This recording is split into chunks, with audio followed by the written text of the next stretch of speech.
நீங்க மாமன் தானே? திருப்பி ஏதோ பிள்ளை கட் பண்ணி விட்டு தாட்டி விட்டியா இல்ல எப்படி? வேலையை பார்த்துக்கிறது நான் பாத்துக்கிறேன்.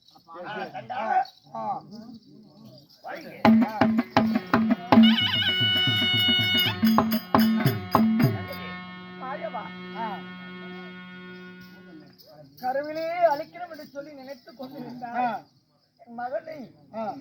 இந்த பாரத போருக்கு பலி கொடுத்து விட்டாய். மீண்டும் இருப்பது தங்கை ஒன்றிதான்.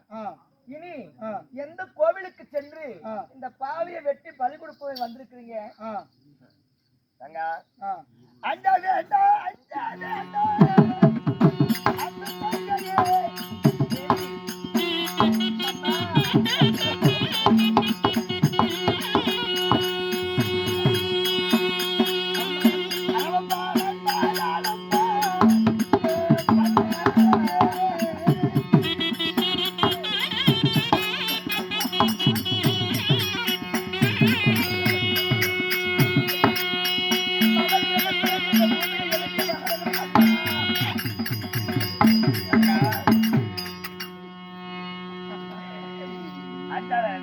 மகனே இருந்த பிறகு இந்த பாலா போன பூமியில நான் மட்டும் எதற்காக வாழ்ந்து நிற்கணும்?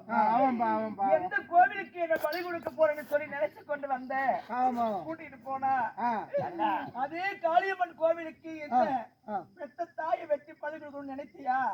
கூட்டிட்டு போய் என்னையும் வெட்டி பலி கொடுத்துருங்க. என் மகன் சென்ற இடத்துக்கு நானும் சென்று விடுவேன் அண்ணா.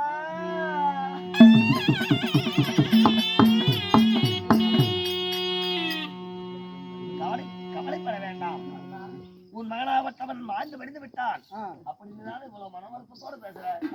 உன் மகனாவில இப்படி அறவான் இன்னைக்கு மீண்டும் உயிர் வச்சு வர போறோம்.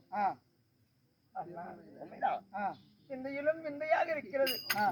என்னுடைய வார்த்தை கேட்டால் என்னுடைய மகனாகப்பட்ட அரவப்பாலன் செத்து மடிந்து 8 தினங்கள் முடிந்து விட்டது.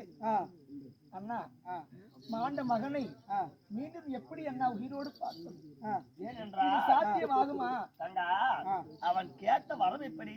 18 நாள் பாரத போர் யுத்தத்தில் எனக்கு ஒரு நாள் சண்டை வேண்டும் அப்படின்னு கேட்டாங்கல்ல. சரி, இந்த 8ஆம் நாள் சண்டைய அழுபுதா சூரனுக்கும் உன் மகனாவில் எப்படி அரவானுக்கு ஒத்தி வைத்திருக்கிறேன். அதனால் மகனுக்கு உயிர் விட்டு வர போறான். அதனால மனம் குதிரப்பார். காளியம்மன் கோவிலுக்கு பலியாக முன்பதாக இந்த தாயுடன் பிறந்த தாய்மாமனிடத்துல கேட்ட வரங்கள் எப்படி? ஆமா, வரம் கேட்டான். என் தாய் தந்தைக்காக வேண்டி இந்த மண்ணுக்காக காளியம்மன் கோயிலுக்கு என்னுடைய உயிரை நானே பலி கொடுக்கிறேன். என் தாயும் தந்தையும் இந்த நாட்டுல வாழணும். அதனால நான் சாகறதுக்கும் நான் துணிச்சுக்கிட்டேன்.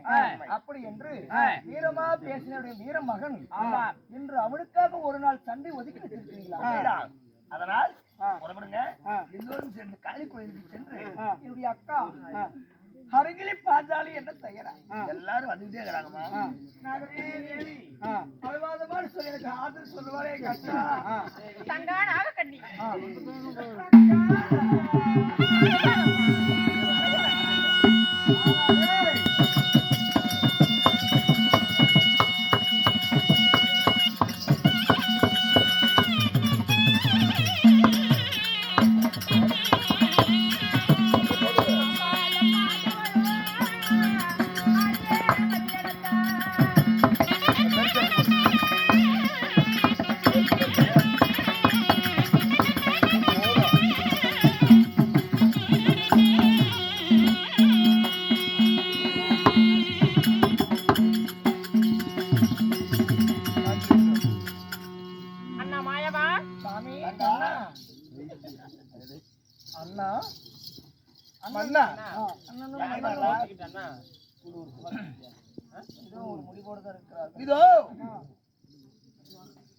காளி கோயில் வந்து விட்டோம்.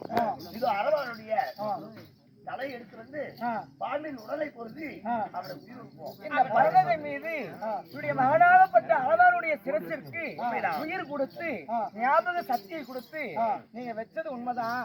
இப்ப காளியம்மன் கோவில் முன்பதாக வந்துட்டோம்.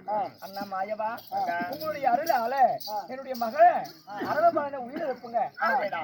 அப்படியாக கோட்டு முழக்கம் கொட்டி 10 பந்தலிட்டு பரணசாலை உண்டு செய்து இவருடைய மகனுக்கு உயிர்